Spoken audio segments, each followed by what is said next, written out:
Whisky Wednesday, everyone. Welcome back to another virtual live tasting of great single malts with Spirits Network and our friends over at Maxim. Today is yet another very special episode. Why? Very simply because we're tasting these guys. Remember, a few weeks back, we started with our part 1 of the Game of Thrones. Today, we're about to taste the Royal Lochnagar 12-year-old, Oban's Bay Reserve, the Night's Watch, and of course, Talisker House Greyjoy. Now, the question you want to ask me, by the way, you'd better ask me real questions, okay? I'm quite happy about the questions I got last week. Hold on a sec, I'll give you the result in just about a few minutes. There is a winner. Anyway, is this a collectible set, right? I mean, this is what you want to know. Should I buy it? Should I buy it to drink it? Should I buy it to collect it? Should I buy it just for my friends? Should I buy it to entertain colleagues and all that? All right, so we have different purposes when we purchase a bottle of single malt, right? Especially when there are limited editions, there's always that question of, am I jumping on this bottle because it's there on the shelf, or my liquor store owner, friend, clerk called me and said, hey, I got this, do you want it? Because if you don't want it, well, then others will want it. So you feel that pressure, right? I certainly do feel it. I do believe that good malts are meant to be enjoyed, meaning cracked open and consumed, right? But it doesn't mean that you shouldn't be also purchasing some for the future. And quite a few of you are collecting whiskey. So we'll be talking about the joys of collecting during this segment. But is it better to be consumed with a great meal, to celebrate an amazing occasion, a promotion, whatever it would be, right? Or just sharing a good time with friends? That's up to you. Speaking of friends, though, I want to welcome again my good friend, Ewan Morgan, who is not only a Game of Thrones enthusiast, but also the Reserve Malt Ambassador Extraordinaire. Welcome, welcome. Thank you for joining us again. This is your second time on this segment. It is. Second time's a charm. Thank you very much for inviting me back. I must have done something okay the first time round. I guess you did. Well, let's put it this way. Maybe. You didn't do anything wrong, so, you know, that's what it is. Plus, we enjoy having you here. What we're going to do during this segment, I know you poured yourself already one or two, Ewan, but I'd like our viewers who already purchased these bottles ahead of time, from the comfort of their couch, from their Spirits Network app, to crack these bottles open and already pour themselves those 3 whiskeys, right? So that you just go at those at your own leisure during the segment, okay? It's that easy. However, you pour yourself those 3 single malts, but what you want to do with the third one, Talisker, remember we always do this, we keep the smoky version for last, right? Because it's more powerful in terms of taste and in terms of flavors. It's a little more intrusive and it stays with you for longer, right? So maybe what you want to do is keep the bottles close so you can take a good look at them, but maybe put the glass away because you do not want those phenolic compounds to be disturbing in your analysis of the first 2 malts, right? Okay, so this being said, I poured those and I'm gonna be going back and forth, and you guys smell and taste whenever you feel like it, okay? At your own pace, so to speak. But I have the feeling that since this is your second time in, and I know I hope we're in for a third version of the Game of Thrones tasting, because remember, there are 9. We had 3 in the past. This is another 3. Hopefully there will be another 3, right? Stay tuned. We'll tell you when. I want to throw some rapid fire questions at you, just so that we get to know you better, right? So try to answer those questions, Ewan, without thinking, okay? That's quite easy. I'm quite good at that. Well, you don't know the questions I'm going to be asking you, so be careful with this. What's your favorite hobby? My favorite hobby. What would you be if you were a zoo animal? If I was a zoo animal? An aardvark. Jesus. Okay. Fine. What's your favorite food right now? Sichuan Chinese food. Okay. All right. No, you did. Favorite hobby is making watches. I make watches. That's crazy. How do you get there? Well, you become interested in watches, then you realize that buying a really nice new watch is very expensive, and taking parts from old watches and putting them together, you can make yourself a very nice watch if you know what you're doing. I know, but how do you learn this? I mean, it's not exactly like flipping a steak on a grill. No. And I only started, well, not that long ago, and it's quite a steep learning curve, and it's quite an expensive mistake if you make one. So there are books online. You can self-study. You can teach yourself the intricacies of, horology and the internal mechanisms and movements of watches, and make your own. My goodness. So you have to have the patience of a cellar master and the precision of a distillery manager. Of an aardvark. Right, I guess. That's a good one. Hey, why don't we just get into tasting the first whiskey, if you don't mind, because you got me a bit thirsty. I do not mind. Let's get into it. So, our first single malt from the Game of Thrones collection is this Royal Lochnagar 12-year-old House Baratheon. Okay, so first of all, I'm not saying it right in any way. Would you say it with the right Scottish accent? All of it. The royal and all of that. So, the Royal Lochnagar. So, when you see a CH in Scotch whiskey on the label, then you have to pretend that you're a slightly agitated cat. So you'll start to do this thing at the back of your throat. So it's Royal Lochnagar. You don't have to do that. You can if you want, but you can just do the Royal Lochnagar, and wonderful whiskey, fantastic heritage, which I think we're going to be getting into in but a moment. Yeah, well, you just told me I was weird for a second, but that's okay. It's all right, I was told that a few times. Why don't we just taste it? It smells quite amazing. Yep. I'm not sure I would recognize Royal Lochnagar right off the bat. And I fell in love for this distillery many years ago when I was presented the Select Reserve. And I don't know, for some reason, New York has never really been favored by distribution on this particular malt. I can find Royal Lochnagar in other states in a much easier fashion than in New York, but that Select Reserve was phenomenal. And I know there's a 12-year-old Royal Lochnagar, so what makes this one special? Is it the same thing, different label? No, don't tell me it's not. No, absolutely not. This was created specifically for the Game of Thrones collection. And the reason, going back to why you can't find a lot of Royal Lochnagar is because it's Diageo's smallest distillery. It's tiny. It's about 800,000 litres capacity a year. Our next smallest whiskey we're going to be tasting is Oban, actually. So we're tasting Diageo's two smallest distilleries. So there isn't a lot of liquid. And then you have to bear in mind that some of it still goes into blending as well. So our blending houses love it. Jim Beveridge, who's in charge of our blending team, is mildly obsessive about this whiskey. So he likes to add it in, to add richness, to add depth, to add complexity. To see it as a single malt is quite a rare thing. So to see it as part of this collection is phenomenal.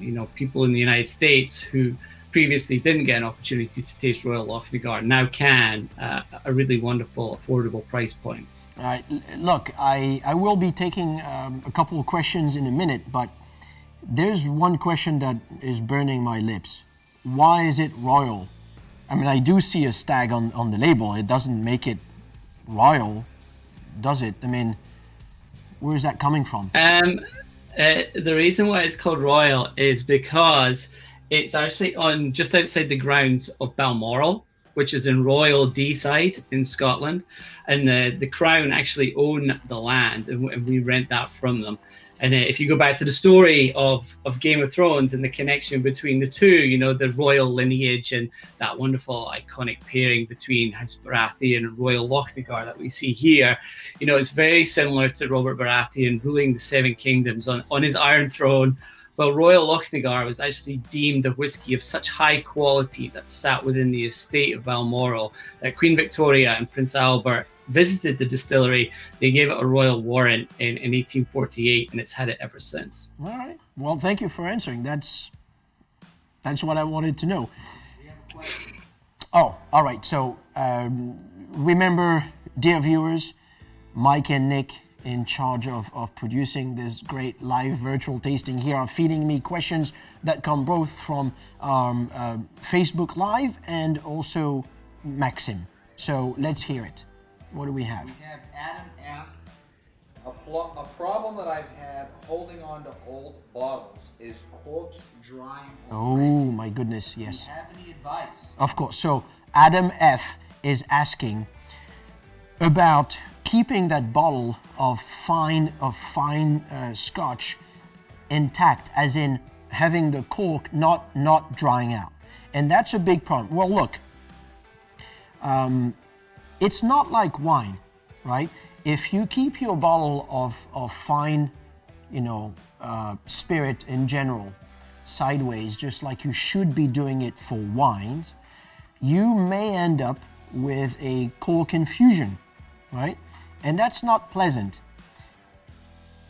because you remember there's a lot more alcohol in a fine spirit than in a bottle of wine, right? It's that simple. So yes, you do want to keep it standing up, but you want to be careful about the conditions around. It cannot be too dry of an environment, and you do not want to have too hot of an environment. And I guess the third part to this is you do not want to have temperature variations. You are now familiar with what happens to the whiskey during maturation. You know, those expansion and contraction movements due to temperature variations, and also due to the level of humidity in the air, and maybe even the atmospheric pressure and all that, right? But so if you're keeping this bottle of whiskey in your refrigerator, well, maybe that's good for the temperature and the specific texture you want to achieve, but it's not good for the whiskey, because it will dry out this cork, right? If you're keeping this bottle in this beautifully finely lit liquor cabinet of yours, it might just be quite detrimental to the integrity of the cork, right? So then what you pull the cork and damn, you just broke it. And usually you break it while the cork is still inside, and that's a problem, because then what do, right? Well, maybe I should give you a tip here. You could be just pushing what's left of the cork straight into the liquid, and then decanting the content of this bottle into a different container, right? You end up with your empty bottle. And what you do is, in order to get this cork out, this piece of the closure out of the bottle, you want to throw a towel in it. So, you take this piece of fabric and you just twirl it, right? You insert it in there, and then as you pulling this piece of fabric out of the bottle gently, you make sure that this piece of cork is on it, and it will be dragged out of the bottle. Then you're free to pour back the whiskey into its original content. The only thing is you need to replace this closure, right? But that allows you to have the whiskey in its original bottle. So you've got to be very careful with dry conditions and temperature swings. Sorry, this was too long of an answer. I tend to do this a bit. Speaking of questions, you may not know this, but last week we had a contest, right? We would be giving a bottle away, a bottle of Mortlach 16 years of age, to what we would deem to be the best question. And we had a lot of great questions last week. Honestly, I think this was the best set of questions altogether. And well, there's a lucky woman out there, Nicole M, with a question on decanters. You won. This was a beautiful question and a very interesting question. Go back to that segment. It is available on Spirits Network. You can also go and watch it again on Facebook. You're getting yourself a Mortlach 16. We'll be sending that over to you. We will need your address at some point, right? We're gonna have a surprise.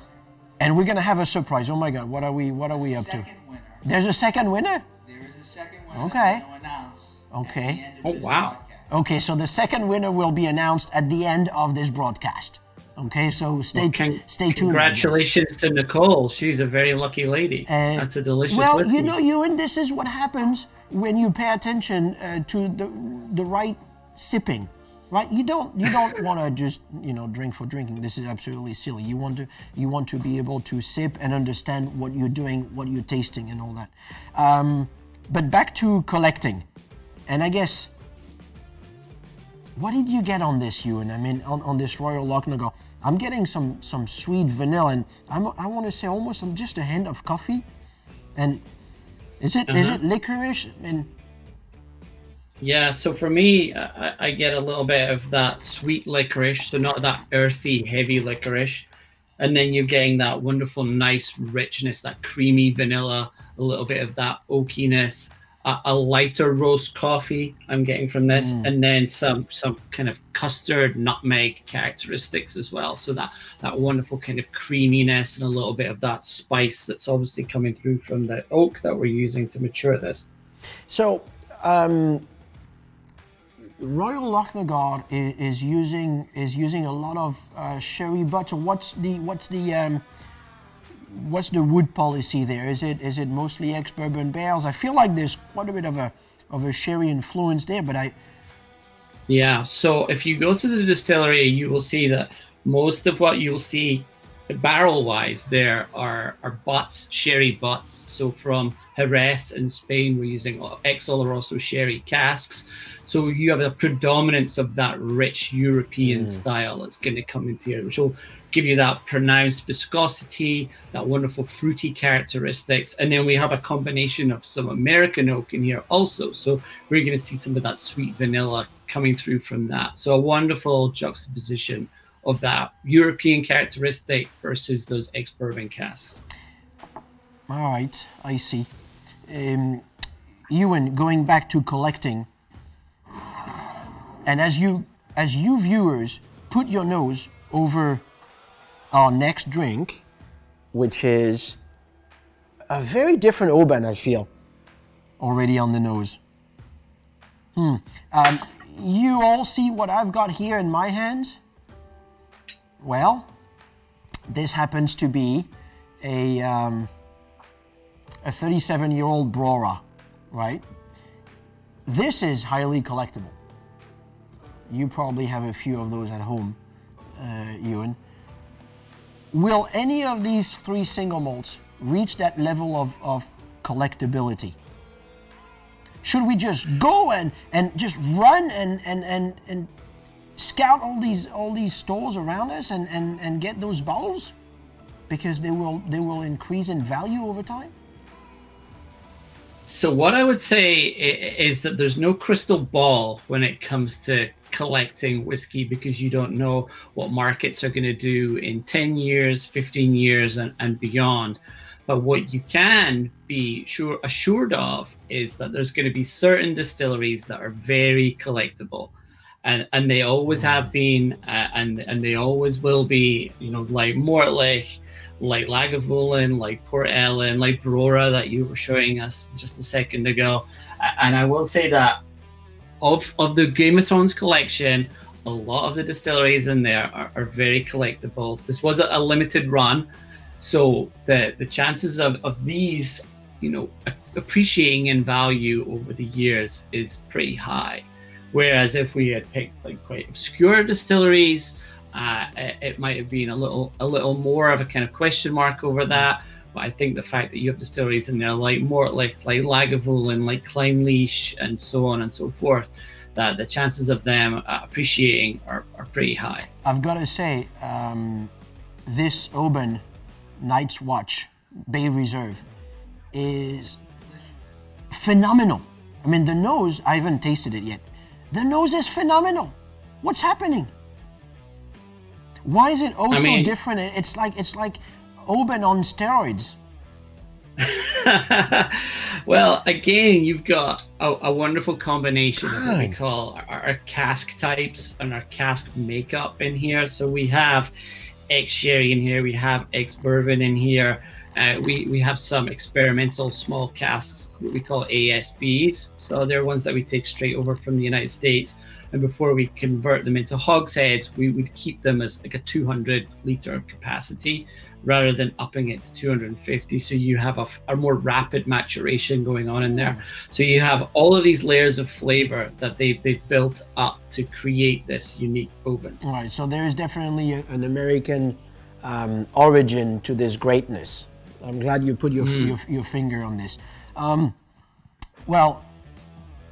So what exactly links this flavor profile to the Night's Watch? I mean, the whole thing with the Night's Watch is that you got to choose between being sent to the boys' club or death.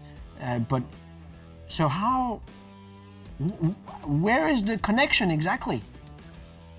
So for the folks who've seen the show, they will know that the guys on the Night's Watch sit atop a very, very high wall, and it's quite a kind of challenging environment for those folks. And if people have ever visited the west of Scotland in the middle of winter, they will know pretty much exactly what those gentlemen were feeling. But if you visit the distillery, you will see that it actually sits on or just under a cliff face. So you visit the distillery, you walk up there, there's this wonderful road that leads into the distillery, and then right behind it is this kind of wonderful cliff, and on the top of it there's an old building called a folly, so it's quite an old historic region as well. So the distillery sits beneath that cliff overlooking the bay frontier, which is on the west coast of Scotland, right on the coast, so looking out onto the islands of Scotland, so separating the land and sea, just as Castle Black, home of the Night's Watch, sits between Westeros lands and the Wall. What are we? I'm still in awe with the nose. I mean, the palate is really, really good, but I don't think I was ever exposed to an Oban with this character on the nose. What can you tell our viewers they're supposed to see, to smell there and taste, just to help them through the experience of tasting this? For me, when I smell this whiskey, I immediately get a very subtle whiff of that peat smoke, because Oban is quite lightly peated. So I get a little element of that smoke coming through very gently. I get a little bit of creme caramel, so a little bit of that kind of sugared vanilla with a little bit of char to it. So caramelized sugar going on in here. A little bit of candied orange peel as well, and a nice spiciness too. So a nice balance between that sweet side and also a little bit more of that oaky spice as well, coupled with that wonderful delicate peat smoke. Geez, this is good. I mean, I get less peat than on the regular 14-year-old version of Oban that we can find easily. It's more on the after a couple of sips, but on the nose, I don't get as much of this. I think it's a phenomenal malt. Absolutely. Let me ask you this, Ewan. What do you think, if we've got to help our viewers here with do I buy it? Do I leave it on the shelf of that liquor store? If I buy it, do I buy 1, 2, 3? Do I buy a case? What makes a collectible a collectible? Is it because there were very few bottles produced, released? Is it because a celebrity was involved in the selection? Is it because, well, in this case, maybe yes, of course, there is an amazing show behind it. What makes it so crazily desirable, right? I mean, when I think about looking at those auctions where fine single malts are reaching, I mean, I've seen $500,000, I've seen $1 million. This is insane, for a bottle or for 3 bottles of great single malts. Now, when I know it is for charity, I'm feeling amazing about it. Where do you draw the line? And that's too many questions. I'm sorry, I tend to do this also. What makes it collectible? Sorry. So there's different things for different people, and it's a very personal thing sometimes. So sometimes you will have folks who will collect whiskey as a pure investment or a liquid investment. So they're just buying old whiskey that they know is going to accumulate them cash when they finally liquidate it, to pardon upon. And then there are other people who fall in love with distilleries and they have a personal connection to a distillery. So it might be Lagavulin, for example, and they want to find every single Lagavulin that they can get so they can collect them. And then back to your question, do they buy multiples? Well, again, that depends on your budget and how far you're willing to go with that. Some people will be buying cases of these whiskeys when they come out because they want to drink some, because they were made to be drunk. At the end of the day, that's why this whiskey was created, was for people to actually open the bottle, put it in the glass, and enjoy it. That's why they were made. But that said, if you were to collect, and a good rule of thumb is, if you're on a limited budget, buy 2, keep 1, and then drink 1 over time to enjoy it. But if you're looking at crazy expensive whiskeys, like Brora that you brought up earlier on, that's obviously quite an expensive layout and expenditure for anybody. So that would be something that it would either be for a very, very special occasion, or you would be collecting that to keep on your shelf as part of a collection or something like that. So like what you have behind you, and probably in the rest of your house too. Yeah, I have a lot of whiskey. But I used to say the exact same thing. When you like a whiskey, and the best thing to do is always to, if you do trust your local liquor store because they know your taste, then just buy it, right? I mean, these guys know their game. But the best way is still to go and try it first, right? So you go to a restaurant, you go to a bar, you enjoy that tasting flight, and you're like, wow, yeah, I'm definitely gonna do it, right? So you go, and I used to say you just go and buy 3 bottles, right? You buy one that you're gonna be drinking within the next 2-3 months, right? You buy another one because, well, you want to share this moment with maybe your very good friends for a special occasion, and you have a third one, maybe for hard times, in case you want to part with it for financial needs, right?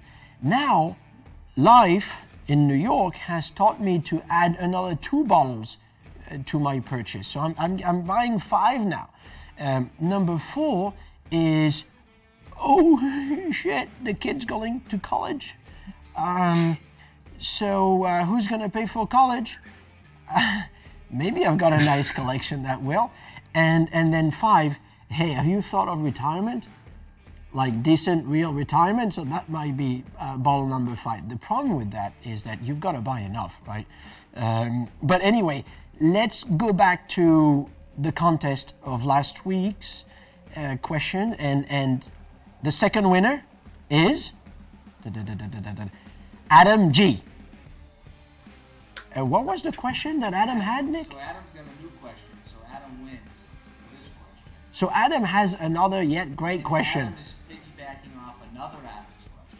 So 2 Adams. All right, so both Adams win, but really only Adam G is winning the bottle. Now Adam F has a chance. I'm telling him to tune in next Adam F, you still have a chance to also get a bottle week. next week. Now Adam G's question is, the liquor cabinet in your home or your kitchen, what is the temperature to avoid? Is cooler better?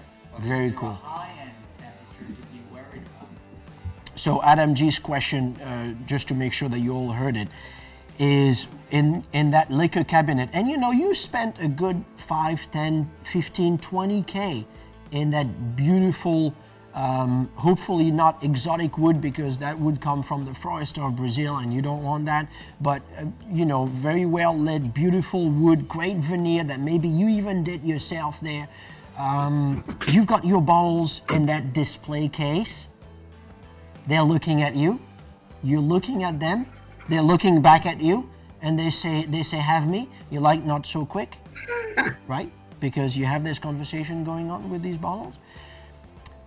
You want to be very worried when you're showing it off, and when you turn the switch on, that the heat, if it's not an LED strip, for example, is not going to make them too hot, too dry, right? So you should not be going over room temperature. What we call room temperature is what, 70 degree Fahrenheit, 70, 72, 74 degree Fahrenheit.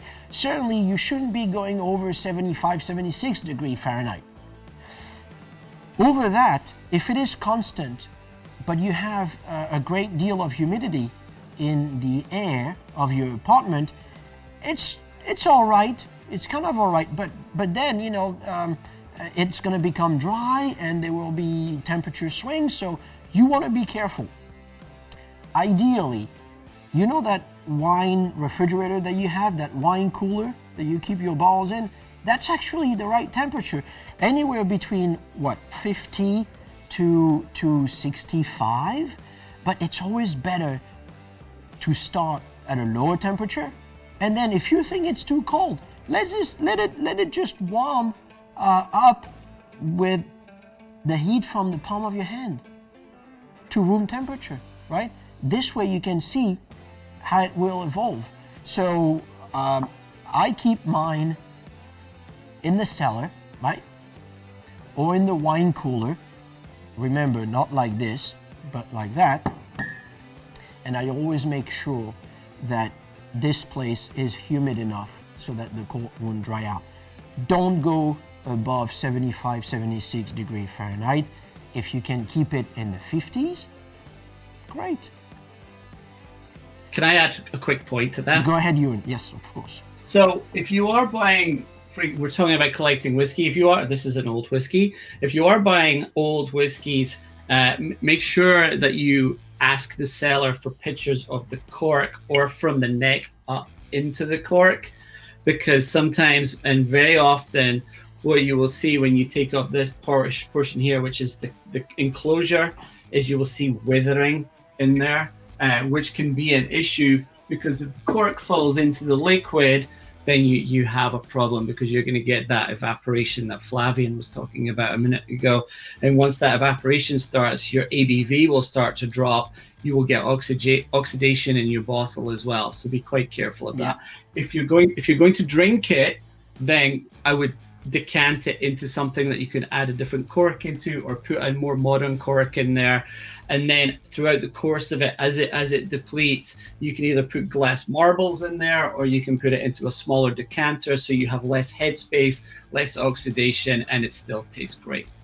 That's perfect. Absolutely. Thank you for adding this on, actually. And that was a bottle of Egg and Egg, right? It was from 1932. So the cool thing about this is actually, maybe even more so the whiskey, was the advertising of it. Their slogan was, when it comes to Scotch whiskey, don't be vague, ask for Haig. Right? Am I correct? You are correct, yeah. So that's collecting for the advertising part of it, right? Anyway, why don't we just move on to House of Greyjoy? And Talisker is always known for a tamed smoke, I feel like it's even more tame than usual, but there's an exotic fruit note there. What is it? Ewan, what is it? So for me, when I describe Talisker 10, which is one of my favorite whiskies, and for folks who know me, I'm fairly obsessive about Talisker. One of my cats is called Talisker, and the other one's called Sky. That's how much of a loser I am. True story. I always imagine myself, I'm by the sea, because this whiskey is made by the sea. It has a wonderful peppery quality, a little bit of chili pepper, a little bit of dark chocolate in here. But this one is actually quite different to the 10-year-old. So if you put them side by side, there's a little bit more, a lot more fruit to this one. Again, you still have that dark chocolate, but it's really like a smoky fruit cake, a spicy smoky fruit cake that's coming through here. A little bit of a leathery character to it. And I'm fairly obsessive about Szechuan food. I get a distinct Szechuan peppercorn on the nose from this, as well as a little bit of that numbing when I actually sip it as well. So it's a big whiskey, but at the same time, it's quite a soft, rounded whiskey. Very, very delicious. I'm a big fan. I mean, you could probably tell. I've got to say, because again, there's no point mentioning prices here, because it will vary depending on where you live, where you're getting your bottles from. But Talisker 10 is one of those most amazing values out there. For being a limited edition, this Game of Thrones House Greyjoy Talisker is an incredible value. If you do find this in liquor stores near you, I want to say, remember about this 5 bottles? 5, yeah, 1, 2, 3, 4, 5. Get yourself 10 or 12, just round it up to a case. That's my take on it. No, really, listen, it's an amazing, very fruit forward. Now that you mentioned that Szechuan pepper, is it the power of suggestion? Is it because, you're absolutely right, because you know these whiskeys so well. I'm getting it now. And I've got that smoke, but to me it remains a basket of exotic fruits. Oh, this is beautiful.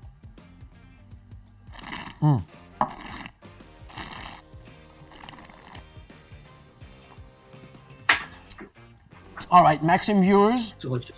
Facebook Live viewers, Spirits Network viewers, Ewan, it's been another fun tasting. I really enjoy this. Time flies when you have those tastings. So, I don't know if you realize, but we're just getting into Memorial Day weekend.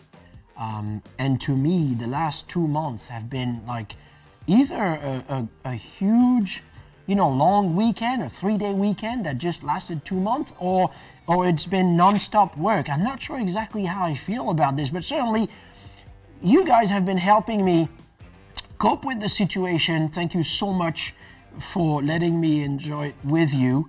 And I need to know from you viewers, so please comment, use that comment feed to let me know whether we should have this tasting at 6 p.m. like we've been having it for the last 8 weeks, Eastern Standard Time, or we should move it to 7 p.m. or 8 p.m. I want to hear from you. What do you think would be best? I want your undivided attention, and that's why I need your feedback. If you haven't done so, but this would be quite criminal of yours, please use the code WWVIP to get your free yearly Explorer membership. If you're already an Explorer, naturally, why don't you let me upgrade you to an enthusiast or connoisseur membership where I will source that great bottle for you. I know, all you want to know is what's coming up next week. Okay, next week is about, actually, 2 of these guys plus 1. We're doing Distillers Editions. Yes. And we'll have Talisker Distillers Edition. It's a favorite, so I'm sorry for those of you who hate it. Just, keep watching. Drink something else. Keep watching, but drink something else if you want. We'll also go through the Lagavulin Distillers Edition and Oban Distillers Edition. So, as usual, purchase these bottles ahead of time. As always, and until then, drink responsibly. Be safe. Ewan, thank you so much. I will see you again for part 3 of this Game of Thrones. Thank you so much. Cheers, and thanks guys. everyone out there. Stay safe. Slanchva.